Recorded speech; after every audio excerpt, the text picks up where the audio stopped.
SportsCast with Jeremy Buckelew is proud to announce we are now officially powered by TEC. If their fiber optic internet service can handle everything we throw at it here in the studio, from videos to calls and live streams, you better believe they can handle your home or business too. If speed, stability, and service is important to you, you can count on TEC. Thanks, TEC. Now let's get to the show.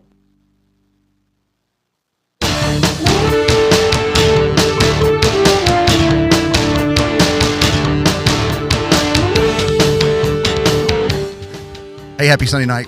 Welcome to another episode of a SportsCast with Jeremy Buckelew. Glad you could join us tonight. Going to talk a little college football and maybe some pro stuff, just whatever comes up. Got a fun hour ahead for you. Again, appreciate you tuning in with us. Want to say quickly, thank you to our sponsors for helping us bring you SportsCast with Jeremy Buckelew each and every week. Wouldn't be able to do it without them. Appreciate their support. Want to say thank you to the Peddler Advantage. They are in circulation all over West Tennessee, and so you can place your classified ad with them and it be seen by more people than you can count. And they also have our myparistv.com lineup in there each and every week. Find it there. And so if you ever need a classified ad placed anywhere, go see them. They're at 105 South Market Street in Paris, or just give them a call there, 644-9595, and they can get you hooked up. We appreciate their support each and every week. And also to TEC for, don't forget, our show is simulcasting on both Facebook and YouTube. On the My Paris TV YouTube channel, you can go to myparistv.com and find out more about that and all of the programs that are tied with My Paris TV and Kill Media. They do a great job. And again, just appreciate their support each and every week. Also want to say thank you to TEC for the high-speed fiber optic internet here in the studio. Ken and I were on our way to work the other morning, and the TEC trucks were out by the airport running lines. And so if you don't have it in your area yet, just sit tight. It's coming. And so I want to say thank you to TEC for outfitting our studio with their high-speed fiber. We appreciate it. Again, if it can handle our show and Mike's show and everything we've got going on here each and every week, it certainly can take care of whatever you've got going on at home. And so that's TEC. Give them a call, get on their list, and get you some high-speed fiber internet. Again, going to talk a little college football. National championship game is tomorrow night against Indiana and Miami. Got my new usual co-host here with me, Ms. Kenna. Welcome to the show. I guess I shouldn't really welcome you to the show anymore because you're here every week. And so I should just say Kenna's here this week, going to talk a little football with us. And it's good to be here. Had a good week? Yep. It was great. Good. Working hard. Well, started school. You started back to school this week, got your classes, and I don't think I had any late assignments. That's always a plus. We'll see when the grade book comes in. Studying business at the University of Arkansas. Human resource management. All right. And so learning how to manage people. Yeah, I don't know how you read a textbook and learn that. I feel like that's an on-the-job kind of thing you learn, but getting plenty of training out there. Paying a lot of money to get nothing, it feels like. It's the American way. Yeah. It is the American way. That is the American way. Dr. Greer over here probably has some comments on that because you got one out at USC that is doing well, but again. Electrical and computer engineering. So like he's soldering he's doing things that I have no idea what he's doing. Yeah. Like sending rockets into space. I don't know. I saw that was cool. Yeah, I saw your post. That's crazy. Yeah, that they helped. Was it with Starlink that there was actually NASA that? No, it's USC and it's a club. Oh wow! And so they built everything, but Starlink sponsors and some other folks sponsor some blue something blue. I don't know. They're famous companies. I just don't know their names because it's not sport related, I guess. It's not in your realm of things that you are up on. Well, Dr. Josh Greer is here with us tonight. Glad to have him with us. And also joining us is the one and only Will Jelks. Will, we were talking about your new job at the bank. I miss you out at the office. Reese and I talk sports every now and then. Caramaina's coming around to where she'll come in and we'll discuss it a little bit. But I still shoot you a text every now and then and see what your thoughts on stuff. But glad that you were able to join us tonight. Glad to be here. looking forward to a fun show. So we're going to start like we do each and every week with what's the best thing you've seen this week. Kenna, we're going to start with you tonight. I guess I kind of already hit on it. I was going to say just getting the first week of class done and seeing what everything's going to look like, and also balancing work and tennis practice and everything that I do. So it'll be a good semester. Good. You're just going to be busy. Yeah. How's the tennis squad looking? Good. We're going to try and figure out this tennis schedule. It's a little crazy. Hopefully we'll get it figured out soon. The person doing it is not focused on tennis, which is okay. Well, it happens. But one of those spring sports that's fixing to get up and go on. I think we start like actual practice in 2 weeks. Okay. Season will start at the end of February. Nice. They moved it up a week, so the weather will be interesting. It'll be cold to play a tennis match at the end of February, probably. But we'll have you back on the show with with Getty and some of the players. Yeah. Talk about the tennis season coming up. So good. All right, good. That's good. Will, best thing you saw this week? Best thing I saw this week was probably Thursday night. We discussed it a little bit earlier. We had the Henry County football banquet. Okay. And I'm a Lions Club member. The Paris Lions Club helps put that on, and it was the 98th one the Paris Lions Club has put on, and so on one hand, it's just cool that something like that has gone on that long, Sure. A partnership like that has gone on that long, and then secondly, it's just a fun night to recognize the team, recognize the football team and the coaches for a good season, for a tough season where they worked hard, and it's good to recognize all the players, the seniors, the all-region winners, which we have several of all the time. Sure. So that's always a highlight. As a Paris Lions Club member, that's always a highlight of my year. One of the things we do, I really enjoy that we do that. So that was the best thing I saw this week. 98th year means that it goes back to when it was Grove. Yep. That's right. That's right. And so, quite the tradition. We were talking, and I feel terrible because this is the first year in several years that I have not made it. But the older I get, the easier it is for me to just get worn out with stuff. And Thursday night was the only night that I didn't have something going on that I didn't absolutely have to be at. And so I missed it this year. I hate that I missed it. I know Coach Wolf did an outstanding job with the squad. And I think we went deeper in the playoffs than anybody would have guessed that we were going to go his first year. And I'm looking forward to more Henry County football, who every year the Lions Club names like the most outstanding player. Yes. Who was that this year? This year it was Mr. Brock Archie. Brock Archie. And we had talked about the fact that Brock, I think, was 4-year starter on offense and like a 2 or 3 year starter on defense, at least I know, but he was the starting fullback for 4 years for the Patriots, and him and Ryan Dameron, and I don't know of many others that as freshmen would start for Henry County. Mm-hmm. Can y'all think of anybody that maybe when you played, was there anybody? Maybe like Calvin McNarrell might have. Okay. He was a stud coming up. I believe he did. Could be wrong on that, just going off based off memory. There may be some other ones, but I do know. I mean, he did that, and he played baseball well from a 9th grade on. Yes. And so I think it's highly impressive. Scotty Alexander used to train him and brag about him all the time.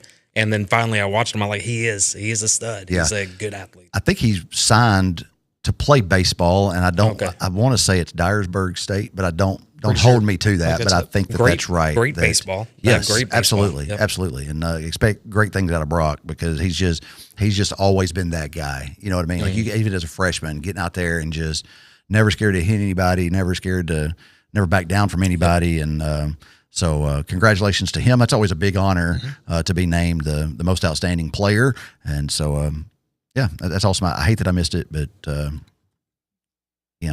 next year I'll be there. I understand. As long as I'm invited. I may not be invited back. We Sam and I kind of laugh, but I think Griffin was or his mom was telling me that Coach Wolf said some nice things about us in the radio broadcast, and I was like, well, I'm glad to hear that, because sometimes people don't have nice. Some people don't appreciate some of the things we say on the radio, and that's okay too. He gets a couple calls sometimes. No big deal. It is what it is. What? I think y'all were on the list of thank yous. We were, yeah, so. Okay. Yeah. We and like again, I'm always appreciative of that, because we're on some other list. so if that, Dr. Greer,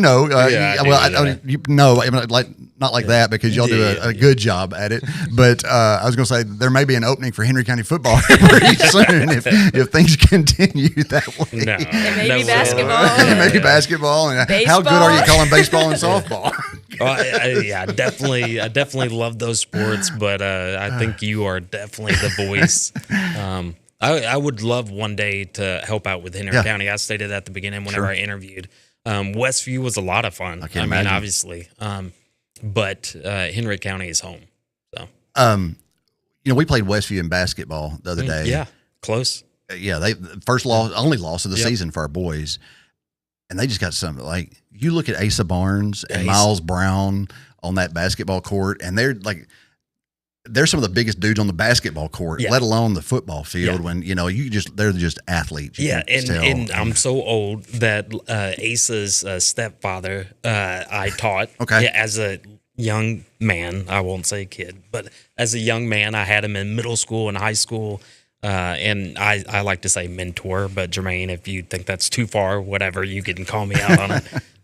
And then also Miles, his older brother Ty, was a dynamic football player. Now he's a model. Oh, wow. But I coached Ty in middle school at Martin Middle. So interesting to kind of see their family, their siblings, they're doing so well. But gosh, Asa Barnes is a grown man running the ball. Just a junior. I think Miles is a junior as well. It was neat because Heupel was at the school on Monday to visit both of those guys. And then, of course, they extended an offer to Graham Simpson. Ty Simpson was at the ball game. I went and spoke to Jason after the game, but was standing right next to Ty. And I try not to, like a bunch of people were talking to him, so I wouldn't want to interrupt conversations or whatnot. But told Coach Simpson I'd love to have him and the boys on the show, and going to try to make that work. And so super nice guy. I've always, whenever I was teaching at UT Martin, Coach Simpson, anytime I had a question or anything, he was always, very responsive. Sure. And I think he's a great guy and a great coach. Yeah. It's my first time meeting him. Very cordial, and like I said, I got to just get back in touch with him to make that happen. And hopefully we can have Coach Simpson. And he said, when I asked him about it and told him what I was, about the show and wanting to have him and the boys on, he's like, definitely. That sounds like fun. I don't know if Ty will have time. I was like, why? Does he got something going on? And he thought that was funny, which is always good if you can make somebody laugh. But so we'll see how it works out. And best thing you saw this week? Selfishly, I was nominated and inducted into the Cosma Sport Management Hall of Fame, which is a big deal. I am older, as I joked, but still young enough, and so it's an honor. Been in higher education for 11 years, and I'm inducted with 4 other people.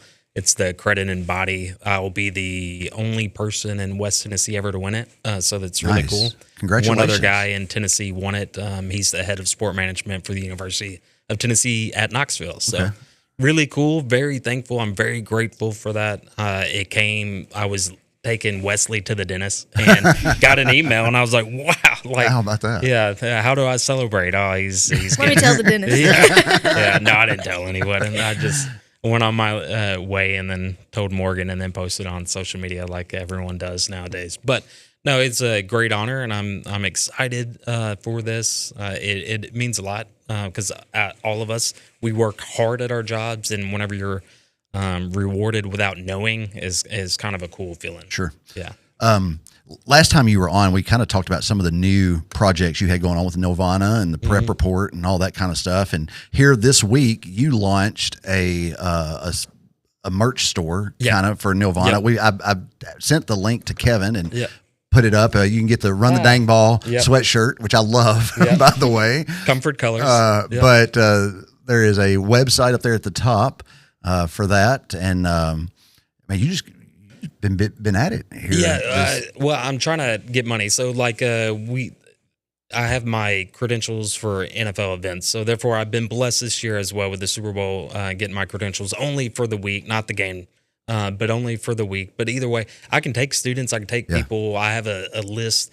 This year for the Super Bowl, I was only able to take one. But for the NFL draft, if I had 10 students, I could take 10 students and they can interview these athletes as well.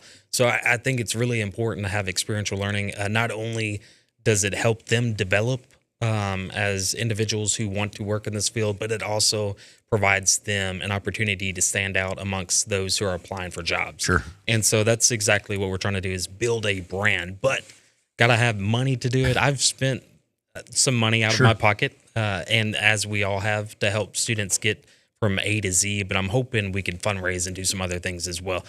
Partnered with the Tennessee Titans, partnered with other folks, but I'm hoping we can do this, and I'm also hoping I announced today as well, for individual high school students, they can start their own brand. We will teach them how to build the brand. We'll teach them about the business of sport, all for free. You know, there's a 10% taken out that will cover like the website cost, marketing, and hopefully I'll have students. I have like 5 students from NIU that are working on this project right now for what I'm working on. And, you know, they'll have a college student help them along the way, or help me help them along the way. And I think it's important. And Tennessee's one of 20 states with NIL. So I think it's a big deal for them. And again, it's not doing anything but helping them learn the business side of things. And then not everyone goes and plays college ball. And so this could be an opportunity to have that side job, or to say, hey, I want to go into marketing. I want to go into sales. I want to do sport management. I want to do sport media. And so you kind of get the behind the wall type of deal as well. Well, like I said, you're just killing it. And I shared the new thing you posted today. Congratulations, first and foremost, on the Hall of Fame induction. That's huge. Yeah. But I shared the new thing that you posted today. We'll get that on the SportsCast page as well. But you can find all that information on all your social media links and all that. So, keep it up, man. That's awesome. I appreciate it. Best thing I saw this week was Lex LaShawn had a gig in Nashville, and she needed a guitar player. And so she's like, hey, can you go play for me? So me and her went to Broadway and played at John Bon Jovi's there on Broadway for a fundraiser for the Other People Fund, I believe is what it's called. But it was just a songwriter's night in the round. And I got to if I've always told people that my dream job, if I got to do anything in the world that I wanted to do, I would just stand on a stage with my guitar and sing. And so they didn't let me sing, but I'm halfway there. That's great. That's fantastic. It was a fun night. We had a good time. There were 7 artists there. Magnolia Rising was kind of the headliner, if you will, if there is such a thing on an event like that. I was laughing and telling Kevin in the back, because Kevin is a guitarist as well. And I was talking to Magnolia Rising's guitar player, who is this guy who used to be in a band that has toured the world, has played in front of 60,000 people. And he was telling me, like, I was talking to him. I said, how long have you been in Nashville? He's like, I've been here 20 years, but I did this. And I was like, yeah, I play at church every Sunday. But extremely thankful to Lex LaShawn for the opportunity to go and play. And she did great, and looking forward to great things from her. That's the best thing I saw this week. I had a picture here at home. Case has a Takamine guitar that he plays on for his acoustic. He's got about 10 guitars total, but he's got a Takamine. And so that was a stage played Takamine that John Bon Jovi used. And so I was showing him that John Bon Jovi uses Takamines as well, as Garth Brooks plays a Takamine. But anyway, y'all don't care about that, I know. But that picture was saying, hey, look, you play the same guitar John Bon Jovi plays. So anyway, fun time in Nashville. Enjoyed it. So no, definitely care. I couldn't play an instrument. I can't even stay on rhythm, patting on the table. But no, I think it's great. That's the one skill I wish I had. Both my oldest son was in the band, and my youngest son's going to do band at Inman, as well as hopefully make the soccer team. But regardless, I I cannot play anything. Yeah. I can't sing. I'm tone deaf. I don't have that skill set. I don't do it well. I just do it well enough that I can trick some people into thinking, oh, he knows how to play guitar. Not really. I just, it is what it is. So. Before we get way too into sports, Will, I have to tell you something. Oh, yes. I forgot about this. You're going to love this. You're going to love Hopefully. this. Okay. So Goodness. All right. before I started like my actual job at Dirksen, I was kind of just running around with Becky, and we would run, the errands in town and stuff. And there was like 2 or 3 times a week that we would see you at the post office coming in or out.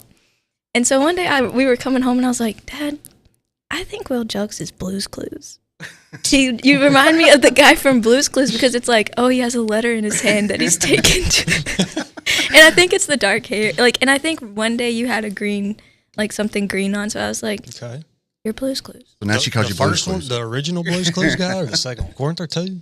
I don't, whatever is my generation. Steve? Probably the second. Steve. I had to, Steve? I don't Yeah. know. Okay. So, but yeah, she's like, a good show. I call Will Blue's Clues now. I'm like, okay, I don't know what Will's going to think about that. But it's because she always sees you with your letter Yeah. Okay. at the post office. There's Okay. no, Yeah. What was the theme song? I remember. We just got a Oh, letter. yeah, that's. we There you just go. got a letter. There you go. So then every time I think of, Yeah. yeah. Yeah.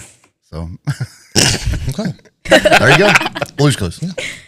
New nickname for Will. If you see Will out, just say, hey, Blue's I Clues. will not. Name you could have, huh? Look, I've been called a lot worse. And so, guys, again, I appreciate y'all being being here tonight. Going to talk a little bit of college football with the NCAA championship game tomorrow night. It's at Indiana versus Miami. But I had some other notes here real quick that if y'all don't mind getting into.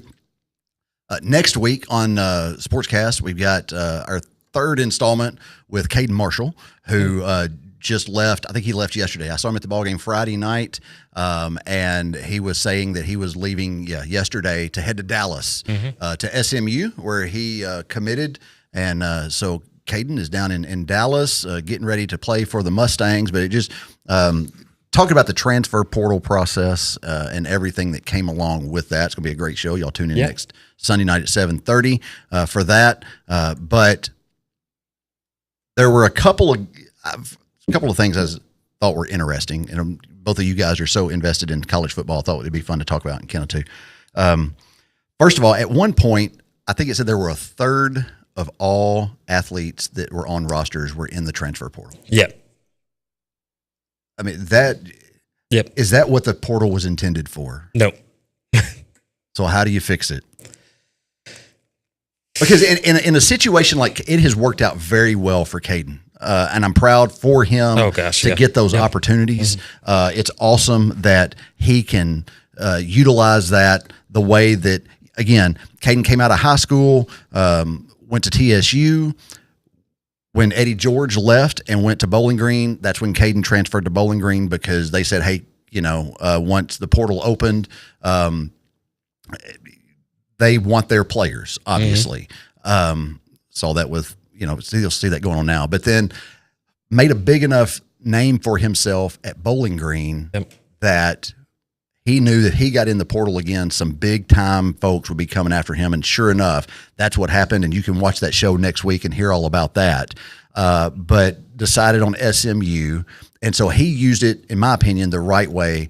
But again, 1/3 of all kids on rosters at some point in the portal seems like that is – the grass ain't always greener on the other side, and some kids are finding that out the hard way. Yeah, no, I posted it last night. You'll see that a lot of these schools now are replacing, you left to go to the Very portal. good, yes. Yeah, so they're replacing you and your position, and then you don't have a home to go back to. Yeah. And so that's where the issue is. I don't care. Like, it's no longer amateur sports. Let's stop pretending that it is. No longer amateur sports. I think there needs to be a salary cap. I think there needs to be some sort of infrastructure. Obviously, NCAA is not going to do it because I got sued the last time they try to regulate. And we can say a bunch of negative things about NCAA, so I'm not going to go into that either. But I definitely think that it needs to be ran differently, obviously. And so we're going to see these issues. And then folks that don't have a home, where do they go? Are they having, to go to the, nothing against UT Martin, nothing against, some of these schools, nothing against Bethel or Cumberland. No, nothing at all. But where are you going to play now? if you're not able to go back to your school. Another stat I saw was that like there was 100 and however many teams in college football, 100, let's say 115 or something like that. I don't remember what the exact number was, but there was like 115 quarterback positions and like 180 something quarterbacks were in the portal. Yeah. And so you're right. You were on this roster and now you have no guarantee because if you're saying I'm leaving, then you have to believe that they're going to you got to replace you. him. Yep. And they're kind of roster caps now as far as how many kids they can have on scholarship and all that. And it's just, I don't know. It's a weird situation to be in. But then you've got situations where like the quarterback from Washington. Yep. And first, again, going back, I don't like this whole so-and-so has re-signed with the University of whatever. I said that day one. Oh, USC was the first one I goodness. think that released it. Someone stated re-signed. Like it blew my mind. Re-signed. Will, in your playing days at SEMA, like what would Will Jelks has re-signed with SEMA? I mean, I don't know. Kate Girardo was a long way away from some of these. I don't know. The level of FCS to FBS is just so different anyway. But yes, I mean that obviously wasn't a thing. That wasn't anything to think about. We had our fair share of JUCO transfers, but as far as transferring in, but as far as people transferring out and thinking about moving up a level, because back then to move up a level, and we had a couple guys that could have moved up a level in my 4 years there, but to move up a level, you had to sit a year. right. You could move down a level and not sit, but so yeah, it just wasn't a big deal. It just wasn't something we thought about. Does it need to go back to that, y'all think? Of if you're going to transfer, then you have I don't know. It's so Pandora's box been open. And so I definitely think if your coach leaves, you should have the opportunity to leave 100%. I don't care if 4 years you're there, coach leave, then you need to leave if you want to leave. That's totally fine with me. I don't know. I don't know what the right answer is right now because it's broken. Like this I don't think anybody really does, and you see it not only with the transfer but with NIL as well. Yeah. I saw an article today that's NIL was meant for if a kid wanted to sell his jersey, then he could sell his jersey and not do sign autographs. Right. Yeah. But it was not meant for here's $5 million to come play quarterback for us at whatever. Pay to play. It wasn't meant for pay to play. Right. Yep. And people had to see it coming. If they're going to open both of these, the transfer portal and NIL at the same time, people had to see it coming. But to your point, I think it does need to go back to that. Yeah. And maybe I'm naive, maybe I'm oversimplifying things, but I think if you would enact a rule as simple as that, I think that would cool this down quite a bit. It wouldn't fix everything, but I think something that simple, which is a rule that was in place not that long ago, I think that would cool things down quite a bit. Yeah, how many guys have sued to play year 6, year 7, year whatever? Yeah, and some of these folks like Stetson Bennett, he went to Georgia. He went wherever, and then he went to Georgia. Never got a degree in 6 years. Well, did you? That's crazy. And are you talking about his interview? Go ahead. Yeah. What were you gonna say? Well, just how can you play college football and not be in any class at all? So Carson Beck, is that what you're talking about? Like, yeah, I meant Carson Beck. Sorry. Earlier this week in media days, they asked Carson Beck if he had gone to class that week, and he's like, "I graduated 2 years ago. I don't have class." Like, I don't understand how you can be playing college. Like it makes no sense. Investigation time. I thought that you had to be enrolled in the university, but well, I mean, it's 6 hours of graduate school. If he's already 6 hours is full time. So I don't know what's going on. Someone's taking his classes. Yeah, well, he may not be. Very well, mate. That is Yeah, probably, can you imagine that? Because he just straight up said it. Like I graduated 2 years ago. I don't have class. Yeah, and Dwayne Haskins. Maybe I don't remember his name, but quarterback for Ohio State. Yeah, I come here to play football. I didn't come here to go to class. Yeah, I didn't come here to play class. Yeah, I came here to play football. Right. I mean, one of the greatest statements ever. But as talking about enforcing rules and whatnot, you see some universities. I'm on both sides of this conversation we just had because obviously Trinidad Chambliss has sued in state court to get a 6 year of eligibility at Ole Miss. But then you see, is it DeMond Williams?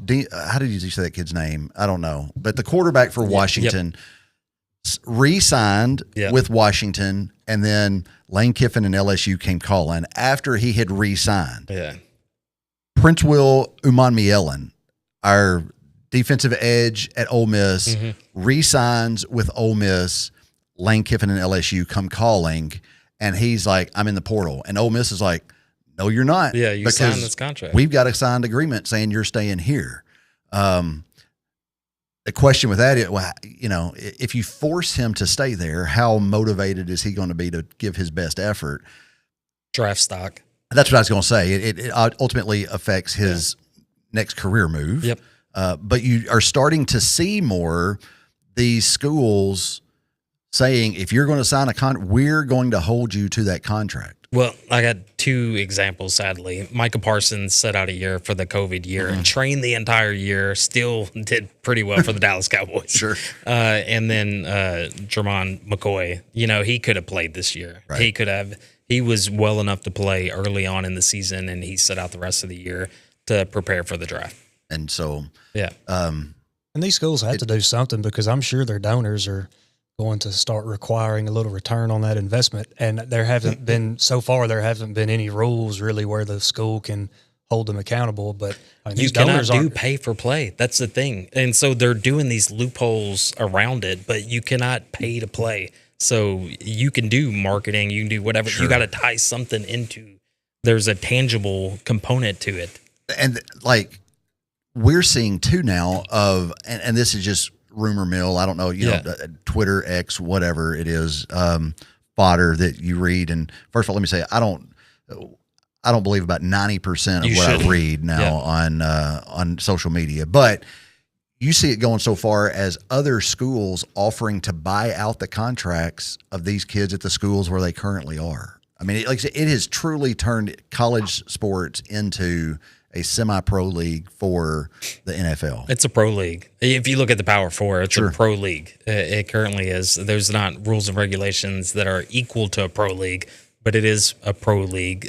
Lane Kiffin wanted Ole Miss to go to the national championship because he'd got $1 million bonus. You know what I mean? Sure. So, obviously, I think LSU bought that part out so they would have to pay for it. But, Ole Miss continued to win. He got paid.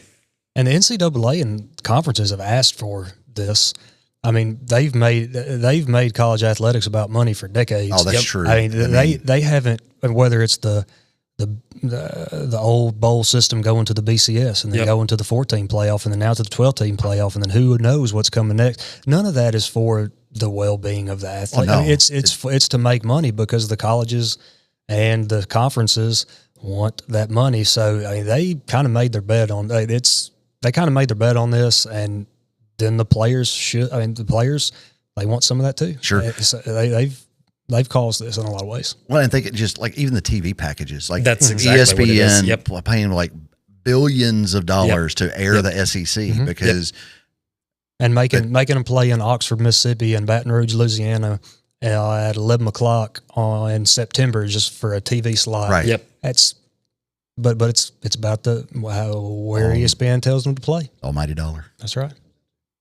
Guys, we got to take a break. Then we're going to get up and talk about the Indiana-Miami game coming up. And so y'all stay with us here on SportsCast. We'll be right back with more talk with Dr. Josh Greer and Will Jelks. Kenna, we'll be back. Hang on tight.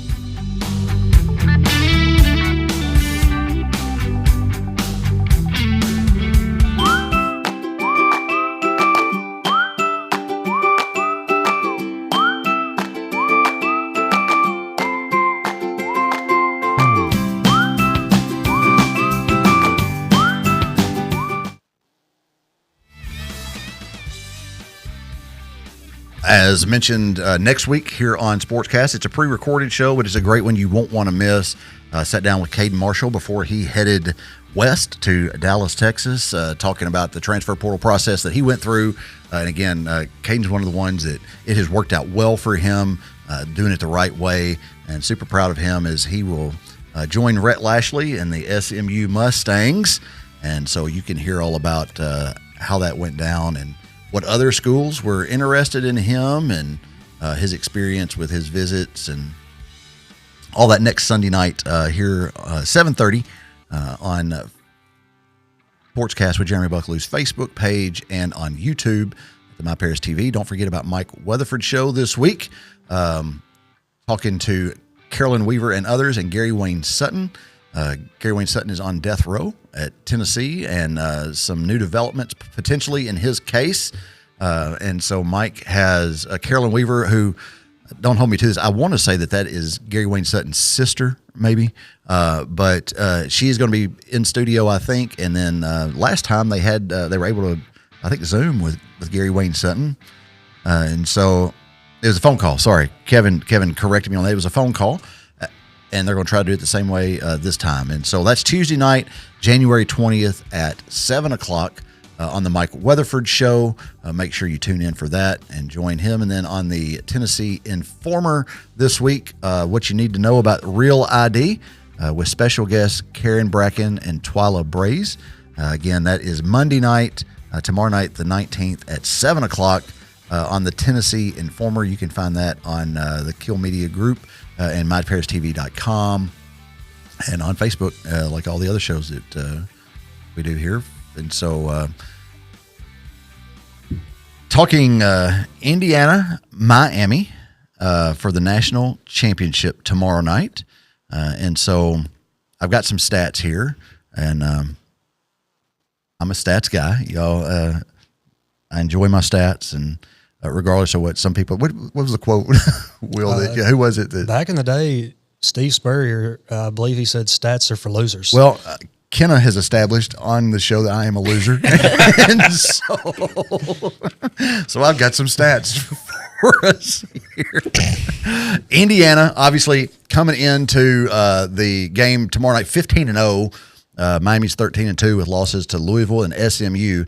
Have y'all seen the meme where it's like it's Tom Osborne and Bobby Knight, and it's like, hey, Indiana's number 1 and Nebraska's like number 7, but you're never going to guess in what I'm talking about. And it's just funny that who would have thought that Indiana would have the season that they've had? Yeah, no, not at all. Obviously, last year we were amazed, but a team full of 3-star athletes. And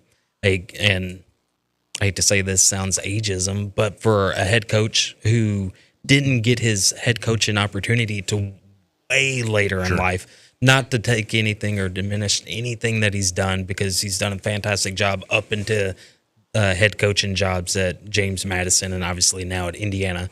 But it is a unique opportunity to see someone at that age who can relate to the athletes, because they have bought in. This team has bought in.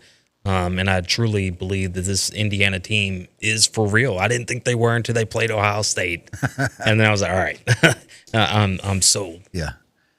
As far as another interesting fact about Indiana, that you've seen it time and time this year about, we talked about the portal and whatnot, but the average age of that team is 23 years old. Like, that's their average age. Mm-hmm. And so, a lot of folks are making a big deal about, they're grown men out there playing. And again, it kind of gets back into what we've kind of already hit on here.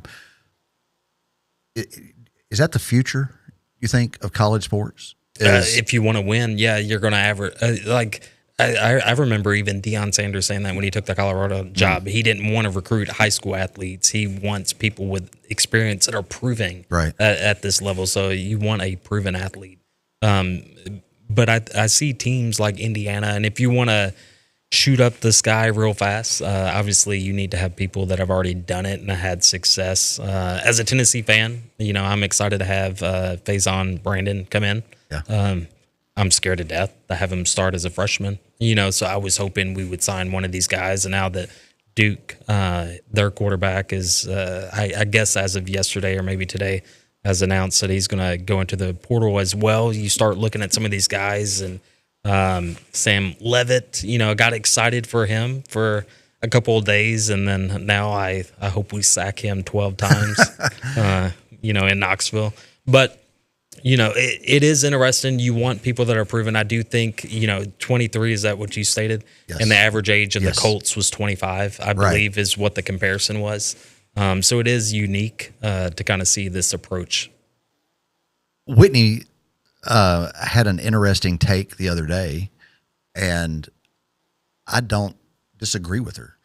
And what she said was something to the effect of, when you see teams like Indiana and the success that they have had this year, because I mean they've just they're averaging 41.9 points per game. Their opponents are averaging 11.1 points per game. And so when you see those numbers, like, you're right in that, like, if that's the future, then these high school kids will probably go to JUCO programs, smaller programs, and then, like, it's like you have to work your way up to the Power Four. For sure. And so, and that's where I like seeing the transfer portal, is if you are, let's say you're at UT Martin, or you're at SEMO, you're at Murray State, or any of these schools that are they are wonderful universities, but you get your opportunity, you excel, you have 150 tackles, and then you get, SMU, or you get Ohio State, or you get someone. I think that's a benefit. I don't like seeing, and there was a quarterback, and I don't remember his name. I could see his face, but this is his sixth school this year. It's a Finley kid, TJ Finley, or something like that. TJ Finley is exactly who it is. Somebody sent me I think it was Kevin Barron sent me a reel or a TikTok, and it was like, starting next year, the NFL introductions, they're like, Jeremy Buckelew, University of Tennessee at Martin. You know what I mean? It's going to be like, Jeremy Buckelew, University of Tennessee at Martin, Murray State, Princeton, SMU. Yeah. Tennessee Vols. And it's like, it's going to take half the broadcast just to get through everybody. But like I said, I think that, again, that's where we're headed. And like I said, 15-0 for Indiana. Miami's 13-2. Again, losing to Louisville and SMU. Indiana averaging 41.9 points per game. Miami coming in at 31.6. Indiana rushes for 221. Miami 155. Of course, Mendoza, the Heisman winner this year.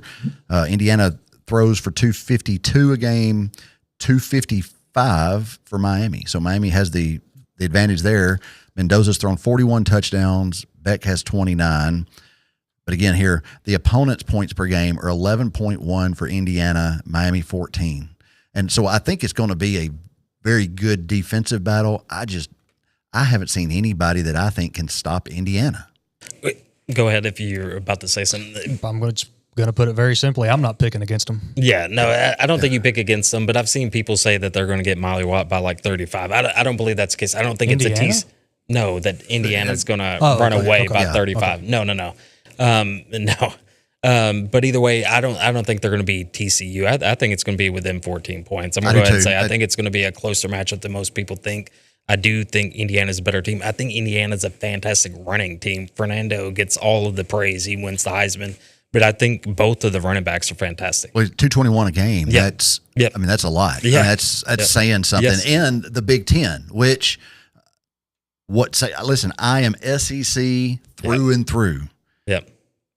They usually have the big guys. Yeah. And before this season, I would have stood up and said, SEC is still the best conference in the league. Big Ten doesn't play anybody. That's why they're on this little bit of a run. But you have to stop and look and think, has the Big Ten caught up to the SEC as far as the talent pool and who is the dominant conference? I still think that if you go top to bottom, it's the SEC. I don't think it's even that close, top to bottom. Yeah. But now if you're going to take the top three teams this year, top three in the Big Ten may be better than the top three in the SEC, because I don't even know who the top three are in the SEC. I mean, I guess Georgia, Ole Miss has an argument. A&M, probably not. So anyway, top three, maybe Big Ten this year. I'm willing to admit that, but I still don't think top to bottom it would. I mean, nobody wants to play Vanderbilt. What are they, the fifth or sixth best SEC team? So anyway, I mean, nobody wants to play Texas. What were they, the fourth or fifth probably at the end of the season? Yeah. Right. So anyway, top to bottom, I'd still say SEC, but Big Ten's closer. It's as close as they've been in the last 10 years. That's what you can say. Mm-hmm. The last 2 years, the Big Ten has been as close, or maybe they've, like you said, the top 2 or 3 teams have outperformed some of our teams. And that's that's a step back of not having Nick Saban. Texas A&M, I think the game was 6-3, right? Miami, it was close. I don't remember the score. It was actually, I get it written down here, 10-3. 10-3. Yeah. Okay, so 10-3. It was a close matchup. No one scored in the first half. I do remember that in that game, and then in the second half, you started seeing some things. So Texas A&M, their defense was fantastic. I thought the quarterback's from Nashville. The young man who's playing there, I can't think of his name right offhand, but Marcel. Marcel. Yep, there you go. No, I've had a few concussions at Henry County, so names sometimes slip out. So. We only know because, again, when Marcel Reed was a senior at A&M, he was committed to Ole Miss at that time. At Nashville. What did I say? I'm sorry. When he was at NBA. Oh, okay. He played for NBA. Yep. And of course, we scrimmaged them every year, and so he was committed to Ole Miss. So after our scrimmage, we went down and talked to him on the field. And then about 2 weeks after that, he transferred to A&M. The money talked. The money talked. Sure. Or he's after he talked to y'all. After that's what I was just fixing to say. It's our fault, but yeah. But Cade. Yeah. It's funny. Like, I think his freshman year, he would have been a freshman when Cade was a senior. But Cade has, he says he's on Marcel Reed's highlight film from that scrimmage because Marcel Reed just broke his ankles and ran by him. And then Case has game film where Graham Simpson just trucked him, I think. And so both of my kids were like, yeah, I'm on their highlight reels, but it's funny. But Marcel is great athlete. Yep. Obviously. Yep. But yeah, like A&M after, I don't know. It's like the preseason hype always is more than than the on the field results. No, I agree. And they benefited from a weak SEC. They did. Didn't they play like the whole bottom half of the SEC was their SEC to the last week? Yeah, got beat. But yeah, Miami. So here's the road to the championship. Miami beats A&M 10-3, and then tops Ohio State 24-14, which was one of the best games that we saw in the playoffs. A lot of fun. Great football game. And then, of course, was beat Ole Miss 31-27. I was going to make a joke about pass interference, whatnot. But beat Ole Miss 31-27 to advance to the championship game. And so Mario Cristobal, there's one show we had earlier, and I think it was with Luke and Ryan, where we were kind of talking about the playoffs and whatnot. And I said, I've always liked Mario Cristobal. I don't know why. He's a lineman. Lineman coaches, they're he just and I don't know what it is about him that I just want him to do well. And I think it's because like there's been some years where they were expected to win and then lost to like Northwestern or somebody like that, and kind of ruined their chances. And I felt bad for the guy. But I'm excited for Miami to be there. I wish that obviously that it was Ole Miss. Yeah. It's not, and that's how the game works. But I just don't think that they have a chance against Indiana. No, and the cool thing, and I almost wrote an article about it, and I may still do it tonight or tomorrow before the game, but, he was fired 12 years ago from FIU. Right. The show, like, hey, I'm going to continue to, like, build my craft and surround myself and learn and network and do whatever you did to get you back up to the mountaintop, I think is awesome because, it's tough, getting as a football coach, a head football coach, especially college football, but now high school, you're going to get fired eventually. Sure. It just always happens unless you're Nick Saban. Right. You're going to get fired eventually. And so you got to have that thick wall. And, he was able to bounce back, and now he's bringing his team that he played for, to the national championships. I think that's huge. Even like you think of some of the coaches who were let go in college and pro. Yeah. I mean, I was surprised that James Franklin was let go. And I know that Penn State typically underperforms, and we've talked about that. But if 8-4, 9-3, 10-2 is underperforming, I know a lot of places would love to underperform at 9-3. After letting Philip Former go, I would have loved to have those years. You know what I mean? There were so many years and so many. Like, I try to black it out, like, some of those times. I try not to even think about it. They'll bring up, like, Butch or whoever it was, and I'm like, no, I don't remember. I don't know what you're talking about. Yeah. I told Luke the other day that I'm ready for football season to be over, and I'm really already dreading next season just because Arkansas is not going to be good again next year. At least you got your coach. I mean, yeah, but he's not able to recruit right now. At least that's what they're saying. Is that right? he hasn't gotten anybody. Yeah, and like talking about kids going to lower level, we have 2 kids. One committed to UTM, one committed to Murray State. Yeah, and it's like you were recruited, or I don't know how long. I don't know who they are for sure. But you're playing at Arkansas, and now you're, and again, not to knock on those schools, but it's just different. It's completely different. It's a different game, and I hate they have their reasonings for that. I don't know what they are. There's been times at Bethel got folks from larger schools too. Yeah, so Ole Miss's backup quarterback to Jackson Dart was Kincaid Dent, and he transferred from Ole Miss to UTM and shined at UTM because he was never going to get an opportunity to play at Ole Miss. Yep. And you kind of saw that writing on the wall with Jackson Dart there and whatnot, and with Dart and Altmaier kind of going back and forth. Dent was, I guess, number 3 on the depth chart. Mississippi kid, I think, and loved Ole Miss, but sometimes you just got to do what you got to do. And boy, I was wrong about Jackson Dart. I didn't think he's going to be very good in the NFL. I'm not going to lie. 25 touchdowns. I do think he was dinged up a little bit more than what you want your QB. He got at least 2 concussions. He's got to learn to, he got to learn to slide in the NFL. Those guys get pretty hard. Him and Scadaboo. I don't know.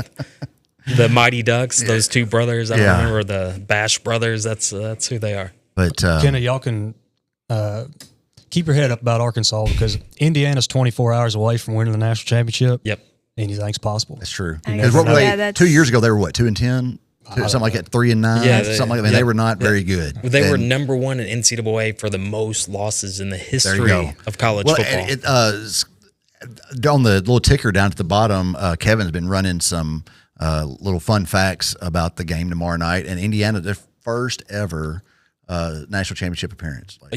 Never been before, and are the favorites to win. They're right now. They're the betting favorite.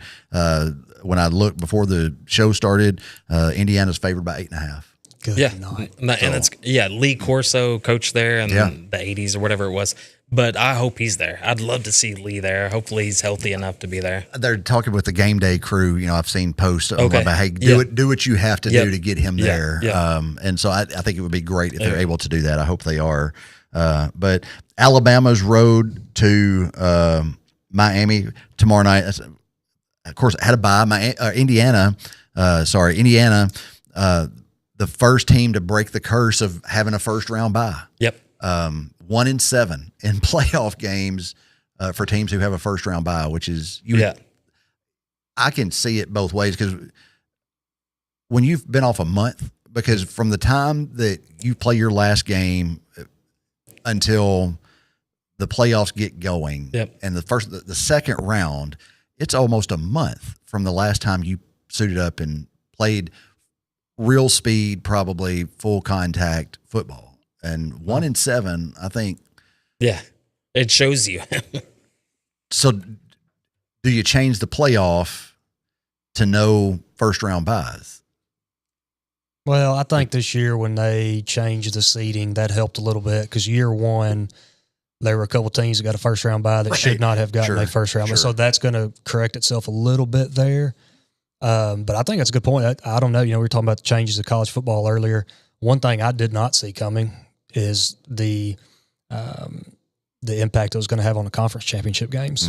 So I don't know what the NCAA and the conferences are going to need to do to make the conference championship games, the first round games. They're going to have to do something to make that all work because it's not advantageous. It's disadvantageous right now for a team to be in some of these games. Yeah. Well, like who was it? Was it Virginia that played in the ACC championship and lost to Duke? And they were Duke had 5 losses or whatever. Yeah, and I think I want to say that what I was thinking isn't true. I was going to say that Virginia would have been in the playoff, but they would have been in because they've won in the ACC, not because of their ranking. Yes, and whatever. But no, I hate the conference champion. It's same with like Ole Miss. You know what I mean? Yeah. So Miami, I love it. This is what I wanted it to be messy, so hopefully they can fix it. Sure. And this year was messy, and what would be crazy. And I don't wish any ill will, and I hope Indiana gets it, because I do like Signelli, and I do like Fernando, and I think they earn this and they deserve it. But what if Miami did? Like, what if something happens, an injury, and I don't wish an injury on anyone. Something happens, and then Miami wins. What are they going to do now? Notre Dame almost had their spot. Like the argument up until tomorrow night was, does Miami deserve to be in it? Yep. And so, I mean, Indiana first week bye, and then just thumps Alabama 38-3, which I don't think anybody saw that. I have said all year, I wasn't sure that Alabama was as good as O-line they got was credit not for very being. good. Running but to game not trouble. score a touchdown period was surprising to me. So Indiana 38-3, and then the surprise for me was Oregon 56-22. I did not see that at all. Yep. I thought that was going to be a good close game, like it was the first time they played. But first play of the game, pick six, just crushed Oregon's spirit from the start, and it was over. I mean, just the way that Indiana dominated that game, start to finish. I didn't think there was anybody. That's when I picked them to win the national championship, was because I don't think that you come out like that. Yeah, for some reason Oregon always and I hate to say this, Buffalo fans. I'm not a Buffalo fan, but I still feel bad for you. It feels a lot like Buffalo. They've won 0 national championships. They fall apart either in big bowl games or in playoff games, or when they have made it to the national championship. For some reason, there's that wall that's there. But no, Indiana, rooting for you because you're an underdog. They win it. There will be a movie in 3 years. There will be a movie in 3 years, guarantee it. Yeah. So, tomorrow night, get settled on the field. I'm looking forward to it. I think Case has some friends coming over to watch the game. That's always fun. It's fun. I love having the guys over. They're funny, but the topic they're of conversation, insane. no telling what it will There's be. no telling. What are you cooking for Pizza. Pizza's always the go-to. Okay. You know. What's your go-to pizza? Pizza Hut. Well, Well, how many are we feeding? it's just a handful of them. Listen, obviously, my sponsors are Shelter Insurance, Eaton Construction, and Tennessee Real Estate. So I can say if I order a pizza in Paris, I try to get it from Aces. Yep. I love Aces Pizza. Mm-hmm. Tavern style, for sure. Tavern style is fantastic. I love Aces. I always have. Italian beef, love it. Case will just, he'll be like, can we get some Little Caesars or whatever? And I'm like, sure, just go get some Little Caesars or whatever. But it'll be pepperoni. They're plain, pepperoni and cheese. I like a good Supreme. From Aces, I get the sausage and mushroom. It's amazing. But they're just plain Jane pepperoni and cheese pizza. So. They used to have at Aces enchilada pizza or whatever, and you'd be surprised. It was fantastic. Yeah. And in fact, I think Morgan and I were the only folks that ordered it.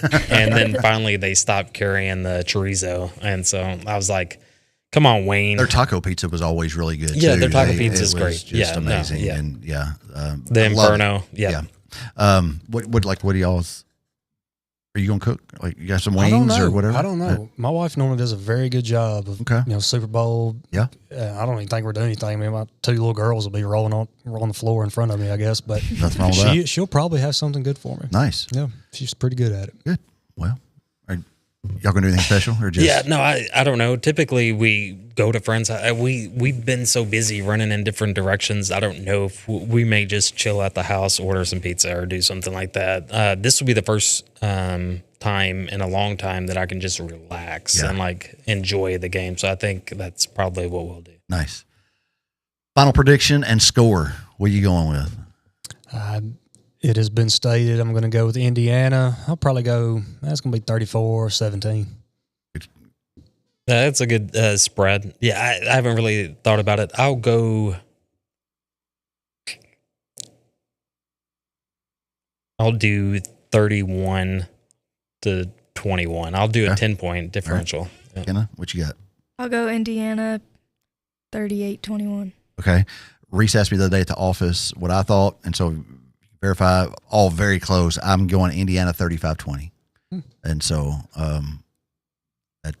that's how I think it'll play. Miami's Indiana's O-line's played lights out, but I'm telling you, Miami's front four can get at the quarterback, but Indiana can also run like as well as anyone right now. So if they decide to just run the ball and throw 20 times, then I think you can snowball it, because I think they can run whenever they want. I think that, again, I don't watch just a whole lot of ACC football, so I haven't watched Miami unless they played like a primetime game on a Thursday night or an SEC. I don't think they played an SEC team all year other than Ole Miss. They got, you're talking about Miami? Yeah. They beat Florida. Okay. So, yeah. But I don't watch, like I said, I watch SEC Network, ESPN, and that's about it. Because from 11 o'clock till 10:30 at night, you can watch SEC. So that's what I watch. If Malachi Toney gets the ball in the open field, he's a dog. He killed us, obviously. Yeah. I don't know that Indiana doesn't have a game plan for that. Yeah, but I mean, that dude, as a freshman, is amazing. He's one of those anomalies that 18-year-old kid out there. And he's not big. He's not big, but man, he's fun to watch. And speed to power. Speed, and so. Y'all haven't even brought up, though, that Miami has a home game, too. I thought about it a minute ago, and it slipped my mind. I think that's what's going to be their biggest advantage is it's a home game. It's 10 miles, right? 10 miles from their. It's their stadium. It's where they play. It's where they play, but from the university, it's about 30 minutes. Yeah, because I've been down there. Good. And with the ticket allotment, like they're supposed to. And now the question is, how many folks or bots buy up those tickets from the secondary market? Yes, Miami 100%. fans. Yeah. So the cheapest ticket today, I looked because Morgan's brother reached out to me and he's like, "Hey, I'm trying to find," because he's buying a business in Miami. He already has one down there, but he's buying another one apparently going down this week. And he's like, "Hey, I may go down a day early and try to catch this game." And I sent him. It's $4,800 is the cheapest. I sent him the link, whether he goes or doesn't go. I believe you. Because there are folks here. There are folks here that are Indiana Hoosiers through and through. Wow. And so, I think Dr. Gray at Paris Elementary was at the semifinal game, maybe. Okay. And so I told Whitney, and I want to get y'all's thoughts on this too. I know we got to go, but in the event that someday Tennessee makes it to a national championship game again, do you do what you have to do to be there? I would hit a playoff game. I don't think I'd hit the national championship. I would definitely go to SEC championship game because I never got to go to one back in the day when they were actually making them fairly often.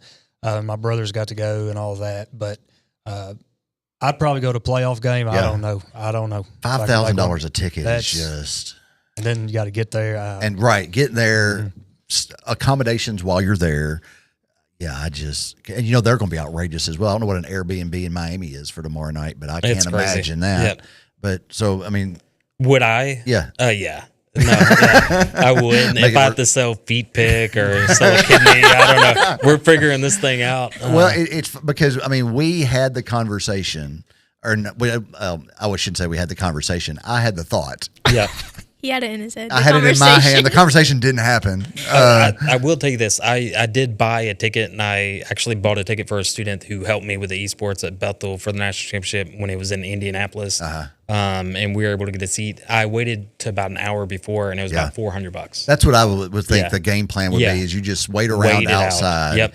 And then 10 minutes before kickoff, look and see what's available. Yep. But it had gone through my mind, if Ole Miss had won, would we go to the national championship game? Because you just never know when the opportunity is ever going to come back up. I will say, if we have a second. Yeah, we got all the time in the world. 2016 Chicago Cubs, first year, they're making it to the had the possibility to make it to the World Series again. And I always said that if they get that chance again, I'm going. And there was NLCS Game 6 in Chicago. They win, beat the Dodgers. They go on, and the tickets started out that day about $2,000 a pop. I just went up there.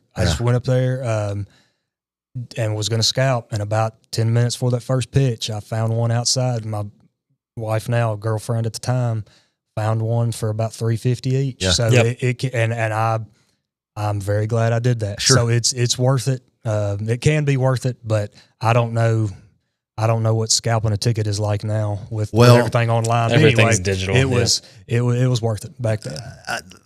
I had thought about it, and maybe when Nashville gets this dome built and they start hosting events like that, that'll be. But if my prayers are answered and luck runs the way that I need it to, that'll be the year that Ole Miss is in the national championship game, and I don't have to worry about trying to find a hotel or something like that. But or Arkansas. Let's go. Let's quit.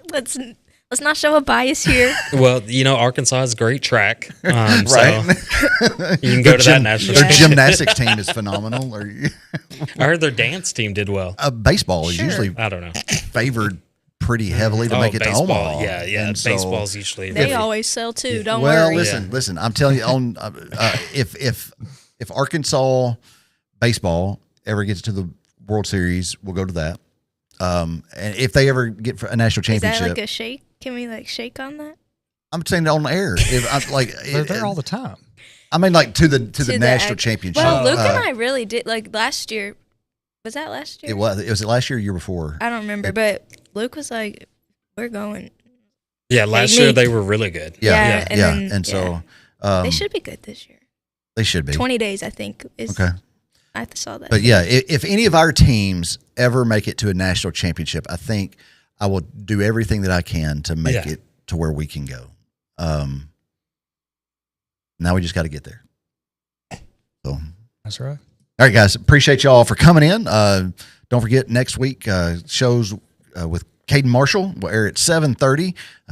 Again, talking about his transfer to SMU. Any final thoughts before we call it a night? Go Hoosiers! Tighten up. We need a head coach. I'm praying. I can't do this anymore. We don't have time to talk about whether or not Salah's going to be the guy or whatever. But that's another show. Yep. We'll get that. Super Bowl is coming up. We'll get on that at some point. So, guys, we appreciate you tuning in. Thank you for watching this week again, as you do each and every week. We appreciate it.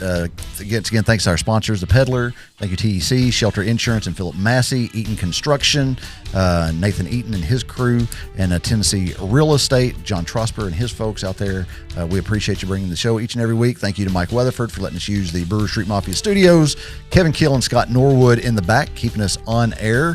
And bringing the show each and every week. I always forget to thank those guys, and that's just because I'm a terrible person, but they are the reason the show is on the air, and I say that time and time again. So I appreciate them more than they know. Join us next week when it's a pre-recorded show, but see my conversation with Caden Marshall talking about SMU. Until then, take care of yourselves and others. See y'all later. Thanks, guys.